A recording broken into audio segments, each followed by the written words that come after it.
Сәлеметсіңдер ме балалар? Сәлеметсіз бе? Достар, біздің каналға қош келдіңіздер. Видео түсіре бермеш вообще-то. Үй тапсырмасын қандай кім айтады? Мен апай. Видео түсіріп келу дедіңіз. Міне осындай менің сабағым, осындай уродқа отыр. Міне. Мен түсірмеш апай, мынаны бұрыстыққа тұрғызып қоймайсыз ба? Вообще-то Нұрай, өзің урод. сен байдың қызымын деп бұлай өзіңнің қалағаныңды жасай алмайсың. Мектептің өз тәртібі бар, сондықтан соткыңды өшіріп қой. Үй тапсырмасын кім айтады? Мен Айта ғой, Амина. оқу әпесі жақсы келді. Амина, сенің вообще тіліңе түсініп жатқан жоқпын мен. Дайындалып келші. Енді сабақты айтады Нұрбақыт. Апай, мен дайын емеспін. Не үшін? Мен сабақ үй тапсырмасын жазбадым мен. Осы бандитке апай. Ойнадым мен көшеде. Доп ойнадым. Сабақты кім оқиды сонда? Анаңнан басқа адам жоқ па? Отыр екі. Күнделігіңді алып кел. Сенде тіпті дәптер құралдарың да жоқ қой сенің. Не үшін келесің сабаққа? Әшейін барып келемін мен. Бұл мына екеуі, біреуі бұзық, біреуі байдың қызы. Бұған сөйлеуге де болмайды. Бұған сөйлесең әке шешесіне айтып барады. Сосын Не жамандап отырсыз апай? жоқ, жамандап отқан жоқпын, түсіре берші. Бізде тек сабақты оқитын Амина қыз. Бұл қызда енді арасында шайып кетеді, бірақ сабақ айтатын кезде тілі күрметіліп, бір сондай бір түсініксіз, бірақ аузы жабылмай сабақ айтады. Міне осы апайдың. Мынаны қара, мынандай етіп бізде тренд түсірік, или мынандай етіп бізде апайға пранк жасайық та, күшті вообще. Қойшы апа, қазір апа ұшады ғой бізге, қойш басымда ұмытпай. Ойбай, болып бірле түсіре салсаң мен кетеді. Кедей бай деген кедей болмайды. Бай деген Әрең дегенде келім ғой бір. Ана машинаға пробкадан жүріп болмады. Ту сасық кітаптарын әртатшынан қояйын. Наңыра мынандай зат алмайсың. Жаңшы адамға ұйқы бермей жатсың деп.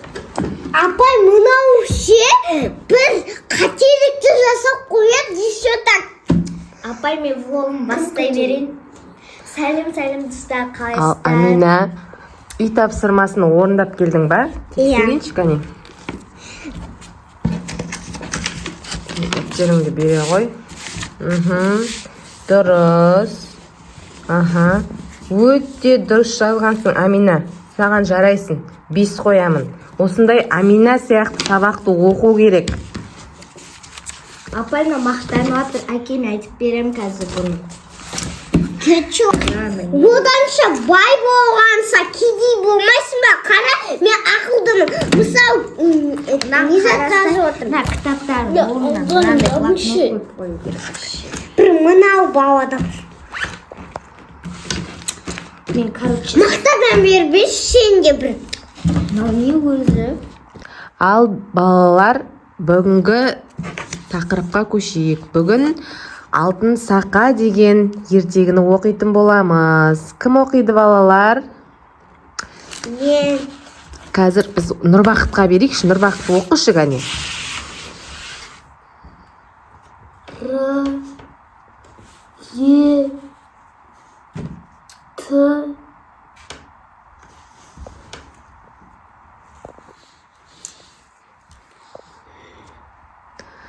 Нұрбақыт, сен 2-ші сыныпсың, әлі әріп танымайсың.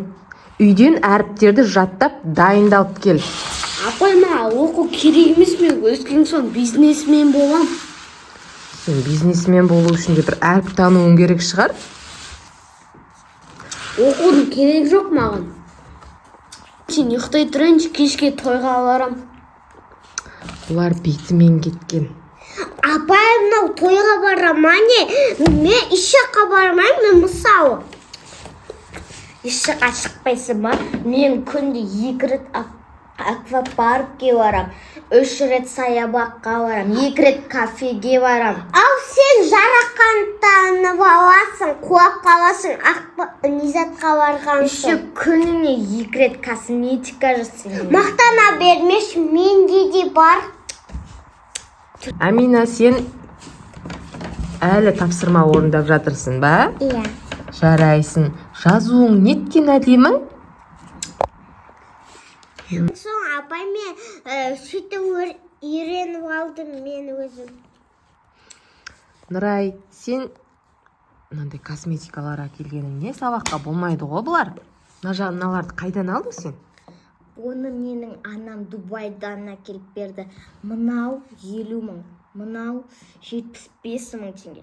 Ал мынау 100 мың теңге. Вообще Диордың косметикалары бұлар дейтін. Апа, ертең жаңа жыл бола ма? Иә. Мен қатсам, сен қатыспа. Мен анандай таппаға айтам. Балалар, келесі апта жаңа жыл болады. Соған кім қандай тақпақ жатап келеді? Үйлеріңнен өздерің дайындалып келіңдер. Апа, мен дайындалдым, оданша қазір-ақ дайындалдым жаңа. Мен өз сұлу. Жарайды. Апай, мен дейтін өзім әдем көйлек киіп, бетіме косметика жағып, әдем болып келем ғой. Апа, мен таппағым жаттаған мынандай Аяз ата келіп тұр, бізге тәттілер беріп тұр. Кім таппаға айтқан балаға тәттілер беріп тұр.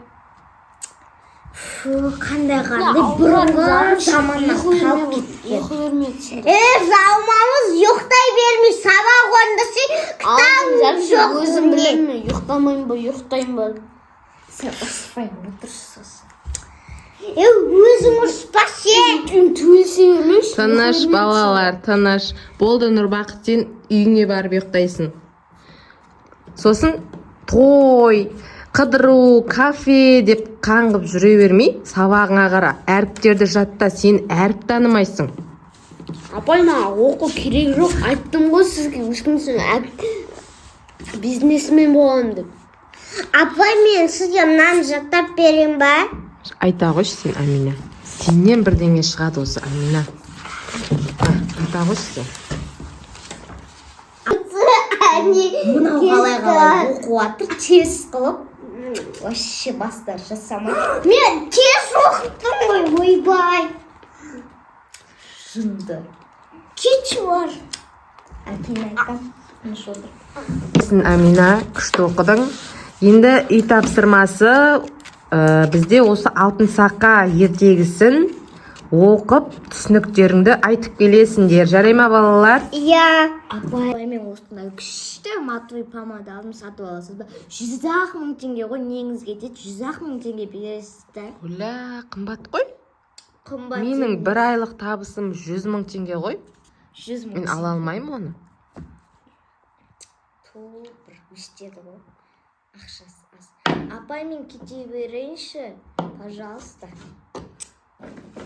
Кете берейінші, кешке кафеге барам подругаларыммен. Асығып тұрмын, кешке дейін дайындалып үлгеруім керек, апай. Сен ақ кафеден кафе қалмадың ғой сен. Кафеге неге күнде барасың? Кішкене болса да бірна сабаққа уақытыңды бөліп, сабақ оқысаң болады ғой. 2 сағатымды сабаққа бөлем ғой, апай. Жарайды. Ура, кішіпатшы. Амина, үй тапсырмасын түсіндің ғой. Мына алтын саққа ертегісін түсініп оқып, түсініктеріңді айту. Заттарыңды жинап, үйіңе қайта қой. Сабақ аяқталды, балалар. Сау болыңыздар.